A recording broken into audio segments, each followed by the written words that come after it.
백사조 위반의 법률행위가 나옵니다. 백사조 위반이 뭐죠? 불공정한 법률행위를 규정해 놓고 있죠.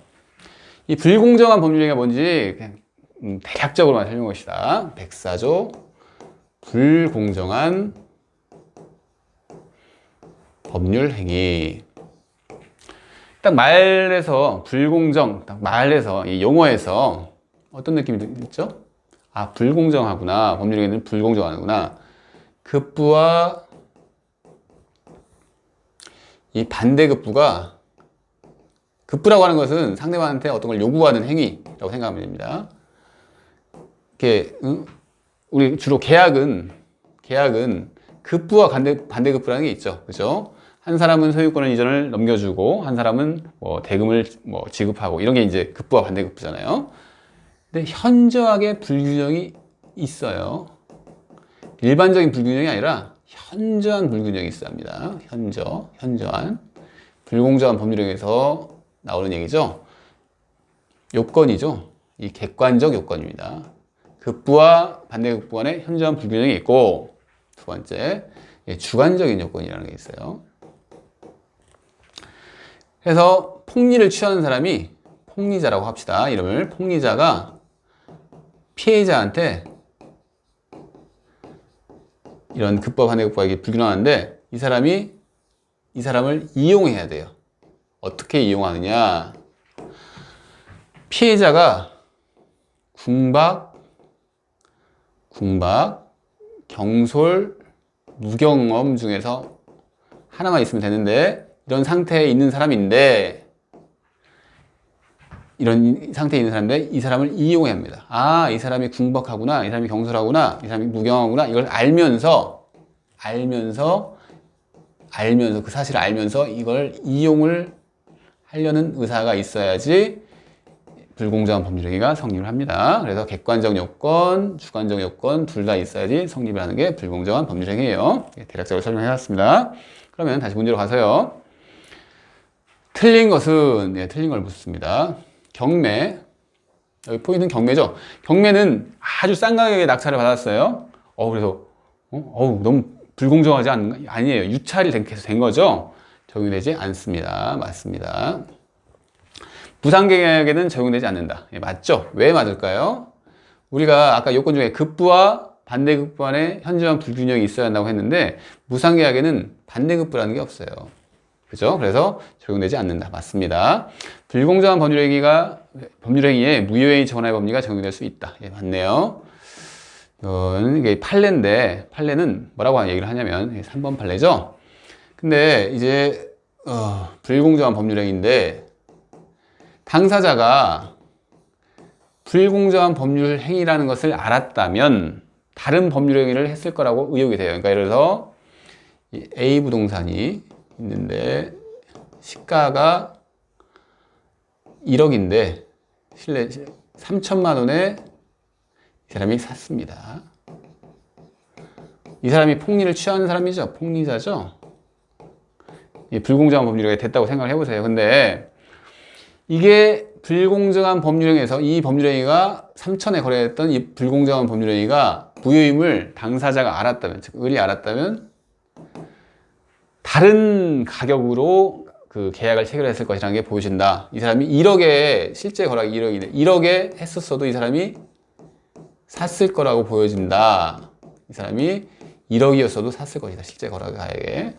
이 경우에는 불공정한 법률 행위지만, 불공정한 법률 행위 무효죠. 무효지만 전환을 하자. 이게 무효행위의 전환입니다. 무효를 전환해가지고 유효로 인정을 하자. 무효사니까 유효가 된다는 얘기죠.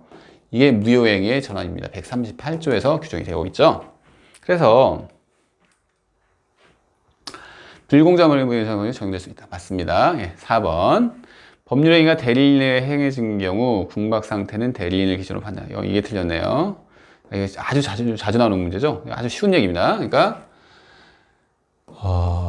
이 궁박, 경솔, 무경험이라는 피해자가 이런 그 정신 상태가 있어야 하는데, 주관적인 정신 상태가 있어야 하는데, 이 셋 중에서 하나만 가지고 있으면 되죠. 근데 양 당사자 간의 그 어떤 법률행위 경우에는 문제가 안 되는데 대리 행위를 통해서 했다. 대리 행위를 통해서 했는데 이걸 어떻게 판단할 것인가 이건데 이 궁박은 본인을 기준으로 합니다. 경제적 공궁. 궁박하면 약간 공궁, 이게 약간 돈이 없구나 이런 느낌이죠. 본인이 돈이 없는 게 딱 이 상황이에요. 돈이 없는데 이 사람이 공궁 대리행위를 하는데 이 사람이 공궁했을 때 이 대리행위가 백사조 위반이 된다는 얘기죠. 그래서 경제적인 공궁이나 이런 것은 본인을 기준으로 하고 이 두 개는 이 대리행위를 한 대리인을 기준으로 합니다. 이 대리행위를 이 병이랑 했는데 이 대리행위를 했는데 경솔무경은 대리인을 기준으로 합니다. 그래서 궁박은 본인, 경솔무경은 대리인. 이거 자주 나오는 지문이죠. 그래서 했는데 이건 틀렸죠. 5번 매매계약이 불공정한 법률행위에 해당하는지는 당연히 모든 것은 계약 체결 시죠. 법률행위 당시를 기준으로 하는 거 맞습니다. 우리 뭐 어떤 판단을 할 때 법률 행위시, 행위를 할 때를 기준으로 판단을 하는 거예요. 그래서 답은 4번이겠네요. 예, 그래서 넘어가 봅시다. 예, 불공정한 법률행위에 관한 설명으로 틀린 것은 이것도 이제 다 판례인데 그만큼 우리가 판례가 우리 시험 문제에 대다수를 차지하고 있습니다. 판례를 잘 보셔야 돼요. 궁박 주로 이제 경제적인 궁박을 딱 궁박하면 경제적인 느낌 들잖아요. 하지만 정신적, 심리적 원인에 기인할 수도 있다. 이건 판례가 있어요. 판례에서 어떤 판례냐면 남편의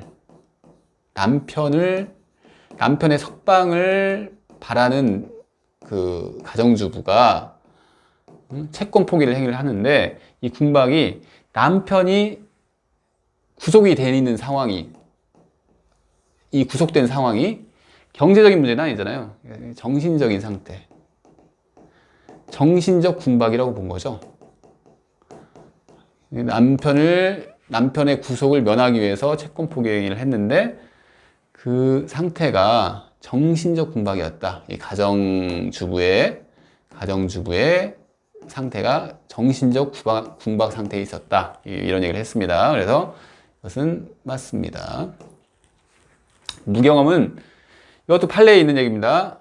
특정 영역에서의 무경험이 아니라 거래 일반에 대해서 경험이 부족한 것을 의미합니다. 특정 영역, 그러니까 대부분 다 경험이 있는데 그 특정 부분에서만 좀 경험이 없어요. 이런 게 아니라 무경험은 저 사람은 전반적으로 좀 경험이 없어.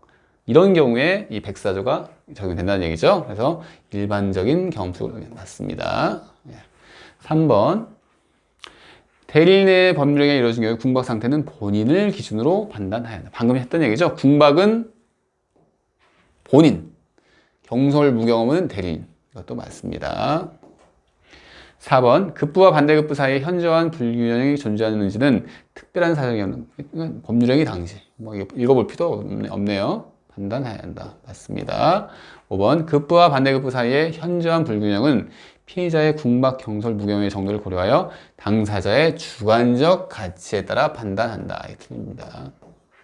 우리가 지금 이제 불공정한 법률을 했는데 급부랑 반대급부가 현저한 불균형이 있어요. 근데 이걸 판단을 어떻게 하느냐 이 얘기죠. 지금 5번 문제는요. 무슨 얘기냐면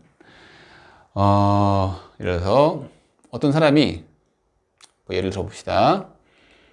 어떤 사람이 매매 계약을 하는데 그 A 부동산이에요. 근데 이게 실제 거래량이 1억이라고 합니다. 근데 이 을은 매수인이죠. 이 매도인인데 갑을 얘기해요. 갑은 이 부동산이 자기한테는 5억처럼 느껴져요. 막 자기가 살던 추억이 있고 그래서 자기 느낌에는 5억이에요. 그래서 이런 경우가 그 백사조 위반이 될까요? 주관적으로 판단한 거예요. 주관적으로 이제 5억이라고 판단을 하는 거죠. 백사조 위반이 적용될까요? 1억에 이 사람이 샀습니다. 똑같이. 불공정한 법률이 아니죠. 이 얘기 무슨 얘기냐면 객관적으로 판단해야 한다는 얘기예요. 객관적으로. 이 사람의 주관적인 판단, 주관적 가치는 고려 대상이 아니라는 얘기죠. 그래서 보면 주관적 가치에 따라 판단하는 게 틀립니다. 그래서 틀린 것은 5번 되겠네요. 예, 다음 문제 볼까요? 예, 법률행위의 효력 일반 해가지고 효력 규정에 대해서 얘기가 나옵니다. 이것도 잠깐 설명을 해보겠습니다. 우리가 이제 그 강행 규정이라는 내용을 배우셨을 텐데요. 예, 강행 규정 봅시다. 강행 규정은 선량한 풍속, 기타 사회 질서와 관계 있는 규정으로서 반대말은 임의 규정이다. 그리고 이 강행 규정은 당사자가 그 임의로 다른 약정을 할 수가 없고 임의 규정은 임의로 다른 규정을 할 수가 있다. 특성이죠, 특성. 근데 이 강행 규정은 조금 더 분류가 세분화됩니다. 그래서 효력 규정이라는 게 있고요. 단속 규정이라는 게 있습니다. 주로 이제 이건 행정법규에서 나오는 얘기예요. 행정법규. 행정법 문제에서. 무슨 얘기냐면 효력 규정은 어떤 사람이 어떤 행정법 관련된 것을 위반을 했는데 위반하면서 개인 간의 어떤 사법행위를 했어요. 뭐 거래 같은 걸 했다는 얘기죠. 이런 경우에 이 사법행위도 무효로 되는 게 효력 규정입니다. 근데 단속 규정은 그게 아니라 이런 사법행위는 유효하다 하면서 어떤 얘기를 들었냐면 이 단속 규정에 대해서 단속 규정 예를 한번 봅시다. 단속 규정 어떤 거냐면 부어가 그 음식점을 해요. 어떤 사람이.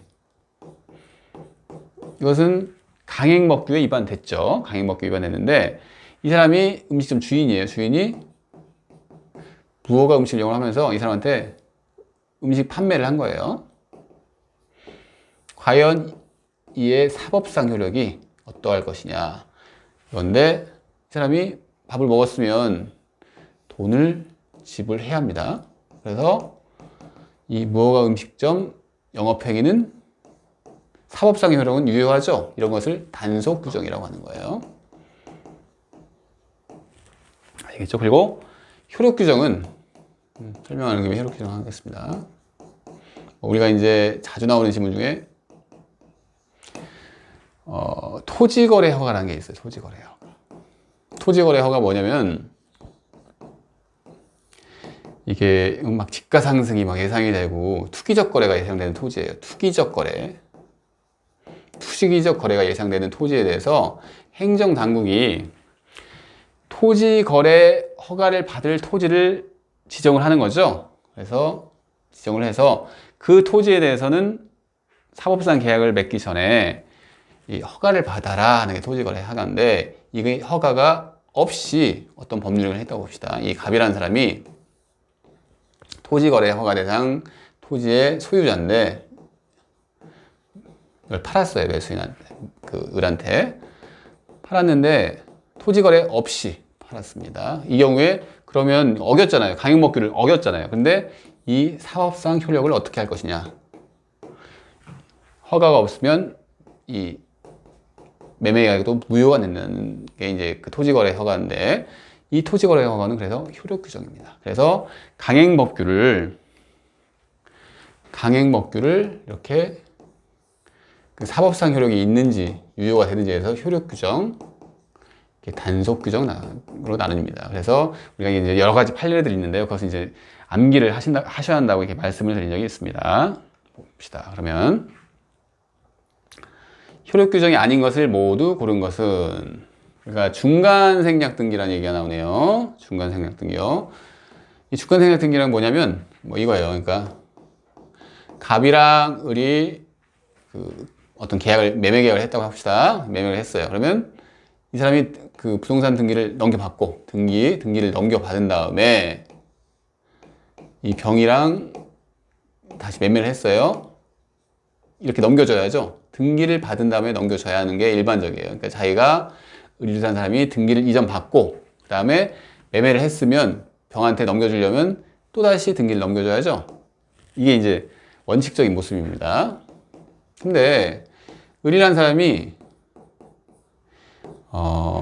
취득세를 아끼고 싶다고 생각해보죠. 취득세를 아끼고 싶어요. 그래서 이렇게 매매를 맺으면서 어떻게 나한테 등기가 없이 취득세를 안 물 수가 있는데, 그러면 등기를 안 하면 어떻게 이 병한테 팔아먹을 수 있을까 고민을 하다가 이런 거 있네. 갑한테 부탁을 해요. 자초지종을 얘기를 하면서 내가 어떤 사정이 있으니까 니네 둘이 이렇게 바로 등기를 넘겨받는 걸 이렇게 해보자. 이게 뭐라고요? 중간생략 등기입니다. 근데 우리 법은 이걸 당연히 금지를 하겠죠. 그죠? 금지를 하겠죠. 이 금지를 해야지 이 사람한테 취득세도 없고 뭐 그렇게 그런 행위들을 근절시킬 수 있을 거 아니에요. 이런 중간생략. 근데 이런 규정을 두고 있어요. 금지하는 규정을 두고 있는데 과연 이 중간생략 등기를 했을 때 중간생략을 바로 했어요. 이 효력을 어떻게 볼 것인가 이 얘기예요. 우리 판례는 이거에 대해서 이게 중간생략 등기가 금지를 하고 있다고 하더라도 이 중간생략 등기를 한 이 등기가 실체에 부합하다면, 즉 이 병이 소유권을 취득한 게 맞다면 이 거래를 무효로 볼 수 없다고 합니다. 그러니까 중간생략 금지는 무슨 규정이죠? 사법상 효력을 인정한다는 얘기죠. 그래서 이것은 단속 규정입니다. 단속 규정.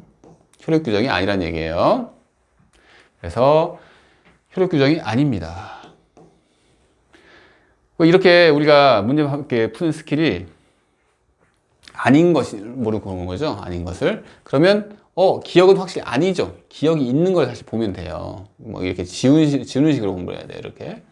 그래서 니은만 봐서 답이 1번나 4번 중에 하나네. 이렇게 판단을 하셔야 돼요. 이렇게 하셔야지 훨씬 더 빨리 풀 수가 있습니다. 그럼 봅시다. 그래서 니은. 공인중개사법상 개업 공인중개사가 중개의뢰인과 직접 거래를 하는 것을 금지하는, 이걸 뭐라고 하죠? 자기거래라고 합니다. 자기거래. 예, 이건 무슨 얘기냐면 일반적으로 이렇게 거래를 하면 중간에 공인중개사가 이렇게 이 거래를 중개를 합니다. 일반적이죠, 이게. 훨씬 일반적인 얘기예요. 근데 이게 없는 거예요, 이게. 당사자 없이 이 사람이 중개를 하면서 자기가 당사자가 되는 거예요. 이걸 뭐라고 한다고요? 예, 자기 거래라고 합니다. 직접 거래. 자기가 직접 거래하는 거죠. 자기 거래 또는 직접 거래라고 합니다. 이것을 우리 공인중개사법에서는 이걸 금지를 해요. 금지를 하는데 과연 이렇게 직접 했을 때 이 사법상 효력이 어떻게 되는 거예요? 사법상 효력이. 근데 우리 판례는 이걸 뭐라고 하냐면 이걸 금지하는 취지에 대해서 얘기를 하면서 이 금지하는 취지는 이 사람이 우월적인 정보를 가지고 있죠. 그래서 우월적 정보를 이용해서 이 사람한테 피해를 끼칠 수가 있다. 하지만 모든 게 그런 것은 아니다. 이렇게 직접 거래 또는 자기 거래를 했다고 하더라도 중개사 아닌 이 다른 사람한테도 이익이 있는 경우가 있을 수가 있다. 그래서 이것을 일률적으로 금지하는 것은 아니다. 이런 판시를 한 거예요. 그래서 사법상 효력을 인정을 한 겁니다. 그래서 이건 무슨 얘기죠? 효력 규정이 아니란 얘기죠. 그래서 보면 딱 답은 나와요. 4번입니다. 4번이에요. 뭐 디귿은 볼 필요도 없어요. 하지만 저는 설명을 하겠습니다. 디귿을 볼까요? 공인중개사법상 개업공인중개사가 법률에 규정된 중개 보수 등을 초과하여 금품을 받는 행위를 금지하는 규정. 이걸 뭐라고 하죠? 초과 금품 수수를 금지를 합니다. 근데 초과 금품을 받았어요. 이 병이 공인중개사인데 이 사람한테 만약에 뭐 수수료가 이제 100만 원인데 한 500만 원을 받았습니다. 근데 이 500만 원의 이 수수료를 받은 효력이 어떨 것이냐 하는 거죠. 이것은 돌려줘야 합니다. 다 돌려주는 건 아니고 이 초과하는 부분 400에 대해서 돌려줘야 한다는 얘기를 하고 있어요. 이걸 인정을 하면 안 되겠죠? 이 사람이 받았으니까 그래 받았으니까 받았나 보다. 이게 아닙니다. 이걸 그렇게 되면 이걸 안 돌려준다고 하면 계속 반복적으로 이런 강행법규 위반 행위가 일어나겠죠. 돌려줬을 때 이런 것이 어차피 이거 걸리면 내가 다 토해내야 하는구나. 이렇게 됐을 때 이게 잘 지켜지는 거겠죠. 그래서 이 경우에는 뭐죠? 효력 규정입니다. 사법상 효력을 무효화시킨 거예요. 이건 효력 규정이죠. 그래서 지금 효력 규정 아닌 걸 버렸으니까 기억, 니은 답이 나왔죠. 예. 아시겠죠? 예, 다음 문제 봅시다. 법률행위 효력에 관한 설명으로 틀린 것은 이렇게 나오네요. 이거 1번은 했습니다. 불공정한 법률행위에 무효행위 처단 적용될 수 있습니다. 그래서 다른 법률행위를 의혹했을 거라고 생각했을 때는 불공정한 법률이라고 인식을 했을 때는 다른 법률행위를 효과를 인정할 수 있다고 얘기를 했습니다. 그리고 2번 경매 나왔습니다. 경매 불공정한 법률행위에 적용되지 않는 거 맞죠? 강제 집행을 면할 목적으로 했습니다. 면할 목적으로. 반사회 질서 법률행위는 아니죠. 틀렸습니다. 3번이 답입니다. 답. 이게 확실하면 안 보셔야 돼요. 그리고 상대방에 표시되거나 알려진 법률행위 동기가 반사회적인 경우에 그 법률행위는 맞습니다. 무슨 얘기냐면 일반적으로 우리가 법률행위 할 때 이 동기는 상대방한테 안 알려져요. 내가 이 의사표시를 하는데 어떤 동기를 가지고 있어요. 내가 이 땅을 살려는 이유가 KTX역이 들어선다더라. 이게 동기잖아요. 이 동기는 상대방에게 알려지지 않습니다. 그래서 동기는 일반적으로 알려지지 않는 게 일반적인데, 만약에 이 동기가 표시가 됐어요. 표시가 돼가지고 이게 법률행위의 내용으로 됐어요. 무슨 얘기냐면 KTX역이 들어선다는 얘기 때문에 내가 네 땅을 사는 거야. 너도 KTX 들어온다는 얘기 들었었지? 그래서 KTX에 들어오니까 우리가 KTX역이 들어오는 것을 이 법률행위의 내용으로 하자. 그러니까 뭐 그런 것을 계약서에 뭐 기재를 한다든지 KTX역이 안 들어왔을 경우에는 어떻게 하자. 뭐 이런 걸 한다든지 했을 경우에는 법률행위의 내용이 됐잖아요. 그죠? 표시됐다. 그래서 상대방이 알았다. 이런 경우에는 법률행위의 내용이 됩니다. 그러니까 법률행위로 포섭이 되는 거죠. 그래서 근데 이 4번은 동기가 표시되거나 알려졌죠. 그러면 법률행위의 내용이 됐죠. 근데 그 동기가 반사회적이에요. 그러면 그 법률행위 자체가 무효가 되는 거죠. 왜냐하면 법률행위에 포함이 되어버렸으니까. 그래서 맞는 얘기입니다. 5번 봅시다. 5번은 그냥 판례네요. 소송에서 증언할 것을 조건으로 통상 용인되는 수준을 넘는 대가를 지급하려는 약정. 이건 뭐 그냥 상식적으로 생각하면 용인되는 수준을 넘었다네요. 그것은 103조 위반입니다. 그렇죠? 무효 맞습니다. 예, 맞습니다. 그래서 틀린 것은 3번이 되겠네요. 다음 중 무효가 아닌 것은 다툼이 있으면 판례에 따름. 봅시다. 통정허위 표시. 이게 108조라고 했죠. 통정허위 표시가 뭔지는 이겁니다. 갑을이 있는데 이 갑의 친구예요. 근데 이 사람이 사업을 하는데 빚이 많아졌어요. 그래서 갑의 채권자 병이 강제 집행을 막 하려고 해요. 이런 경우에 이 갑은 딱 남아있는 부동산이 A 부동산 하나예요. 그래서 이 부동산을 뺏기고 싶은 생각이 없는 거예요. 그래서 이 친구한테 내가 상황이 이러니까 가짜로 가장 매매, 가짜로 매매를 한 다음에 내가 너한테 이 소유권 등기를 넘겨줄게. 이게 통정 허위 표시입니다. 상대방이랑 짜고 내심의 효과 의사랑 표시가 불일치하는 행위를 상대방이랑 짜고 하는 게 통정 허위 표시죠. 그러니까 의사는 넘겨줄 생각이 없었어요. 하지만 표시는 넘겨져 버린 거죠. 매매 계약을 체결한 거죠. 일치하지 않는 걸 서로 짜고 했습니다. 그래서 이 경우에는 우리 민법 108조에서 규정하는데 무효로 한다. 무효인데 이 무효는 무슨 무효죠? 상대적 무효입니다. 그래서 선의의 제3자에게 대항하지 못한다는 규정까지 있습니다. 상대방에게 대항하지 못한다. 선의의 상대방에게. 그래서 상대적 무효라고 합니다. 1번. 그래서 어찌됐든 간에 무효잖아요. 1번은 무효 맞습니다. 무효 맞아요. 그리고 주택법의 전매행위 제한을 위반한 전매약정. 이것은 무효가 아닙니다. 이것도 이제 아까 효력규정과 단속규정 얘기하면서 나오는 건 얘기인데요. 무슨 얘기냐면 이 전매약정이죠. 전매약정이 뭐죠? 우리가 이런 경우를 볼 수 있어요. 입주자 모집 공고해가지고 이 사람이 이 갑이 조합이에요. 조합이 입주자 모집 공고를 냅니다. 그래서 이 지역은 이 아파트는 전매 제한되는 아파트입니다. 이런 모집 공고를 내요. 근데 이 을이라는 사람이 분양을 받았어요. 수분양자라고 하죠. 수분양자라고 하는데 이 사람이 그걸 어겨요. 전매 제한 있는데 어깁니다. 그래서 병한테 팔아버립니다. 그러니까 수분양자의 지위를 넘겨주는 계약을 맺는 거죠. 팔았어요. 근데 과연 이 효력이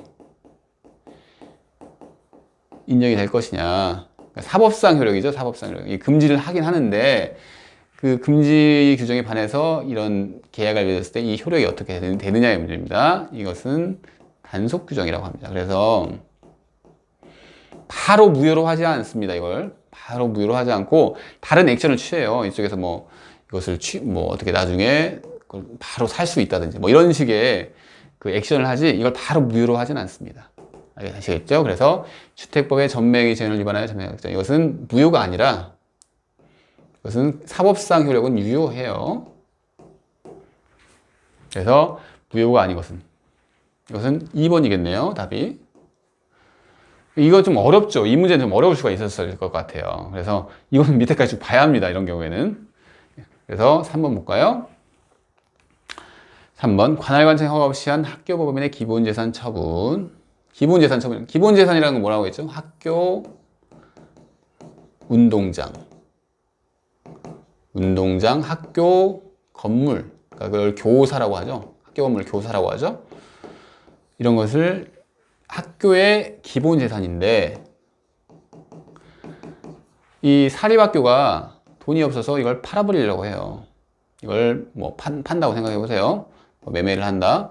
그러면 이 기본재산이 다른 사람한테 넘어가면 이 학교 법인이 운영이 될까요? 학교가? 안 되죠. 그래서 이 경우에는 효력규정으로 보는 겁니다. 효력규정. 그래서 효력규정으로 봐서 만약에 팔았으면 이 매매가, 그러니까 허가 없이 팔았으면 이 매매가 무효라는 얘기죠. 효력규정이라는 얘기입니다. 그래서 효력규정이라서 무효가 됩니다. 4번 볼까요? 도박채무 나왔습니다. 도박채무 대표적인 103조 위반, 사행위로서 103조 위반이죠. 도박채무를 변제하기 위해서 그 채권자가 체결한 채권자한테 그 변제하기 위해서 토지를 바로 넘겨줘 버렸다네요. 이 경우에는 무효입니다. 그렇죠? 대표적인 103조 위반의 사례예요. 103조. 5번 공무원의 직무에 관하여 청탁하고, 공무원은 대가 없이 일을 해야죠. 직무에 관하여 청탁하고 그 대가로 돈을 지불하는 것은 뇌물이라고 합니다. 뇌물. 이것을 한 약정. 103조 위반의 대표입니다. 이것도 103조 위반. 무효죠? 103조 위반은 무조건 무효입니다. 그래서 좀 어려운 문제일 텐데 이 경우에는 이 전매약정만 단속 규정으로서 이 당사자 사이의 효력은 인정을 합니다. 그래서 무효가 아니라는 얘기죠. 그래서 2번이 되겠네요. 네, 다음 문제 볼까요? 좀 어려운 문제였습니다. 다음 중 무효인 법률 행위는 이렇게 나오네요. 무효. 예, 이것도 판례입니다. 계약공인중개사가 임대인으로서 직접 중개인, 의뢰인과 체결한 주택. 이게 무슨 얘기죠? 아까 자기계약, 뭐 직접 계약, 뭐 이런 거죠? 이걸 금지를 한다고 그랬잖아요. 근데 일률적으로 이걸 무효라고 하나요? 아니죠? 이 경우에는 금지를 하지만 이걸 어기고 했을 때 반드시 언제나 그 상대방 당사자인 의뢰인이 불리한 것만은 아닌 경우가 있다. 그래서 이 경우에는 효력 규정이 아니라 단속 규정으로 본다는 판례를 설명을 했었습니다. 그래서 이거는 무효가 아니죠. 단속 규정 위반은 무효가 아니, 사법상 효력은 있어요. 무효 아닙니다. 공인중개사 자격이 없는 자가 우연히, 여기서는 우연히가 포인트네요. 우연히 일회성으로 현 중개행위에 대한 적정한 수준의 수수 약정. 이게 우리가 그 공인중개사법을 보면요. 우리가 공인중개사 보면 무등록 중개업자가